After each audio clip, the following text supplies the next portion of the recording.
Can't you see that it's just raining? There ain't no need to go outside. Morning, guys. So you've been out late at night, you guys got in late, and now you're waking up in the morning. You have a choice. You can have like cereal or toast or something like that.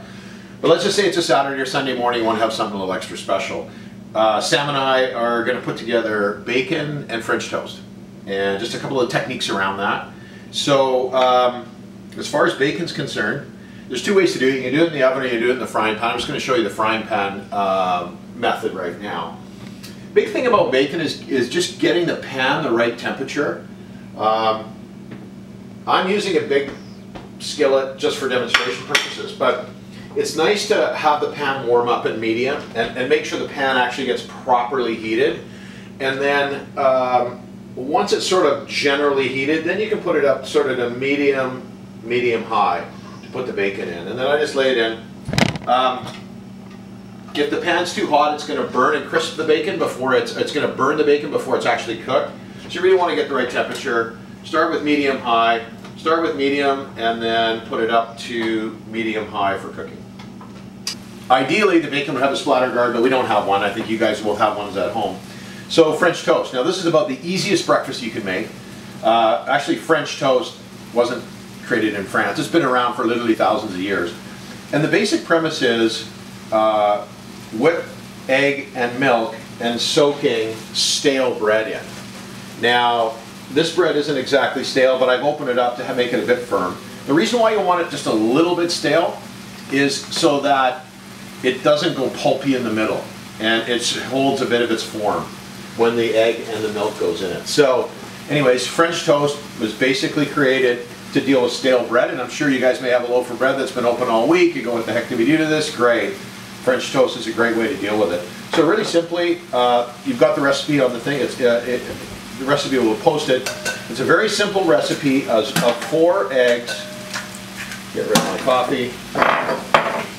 4 eggs and a cup of milk and 1 cup of milk.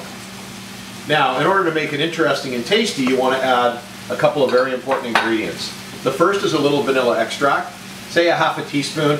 I usually just take the lid, pour a little bit in, and put it in there. That just gives it a nice warm taste. You can free pour it as well when you get better at that. Okay? 2 tablespoons of sugar. This is a very important component because this is what gives you your really nice golden look when it's frying. And then some cinnamon. I put cinnamon throughout every time we do it, so just, I don't know, put in a teaspoon or so and whip it up. Okay, just give it a nice big whip. How does it look? I'm just looking to see how much cinnamon is because I like cinnamon in the French toast. You know what? It could use a little bit more, so we'll put that in. All right, we'll go back to our bacon. We'll come back to the French toast in a minute. But we could sleep, make you banana pancakes, pretend like it's the weekend now. All right, guys, so we're just coming near the end of cooking our bacon. You can see here, it's a little bit black there. It was a little high to start, so I turned it down. Rather than medium to medium high, I went somewhere between medium, and high. Okay, what I like to do is once I finish the bacon, put it on a paper towel to absorb any of the grease. Move the pan off the heat. I've got the oven at the lowest temperature, 150. I'm just putting in there. It's going to stay nice and warm. Now, typically if I'd have more grease, I would take the pan, always got an old spaghetti jar or something like that under, and I'd put the grease, leftover grease in there. Get rid of that. So the way I like cleaning the pan in between, I just simply run hot water, wash it out.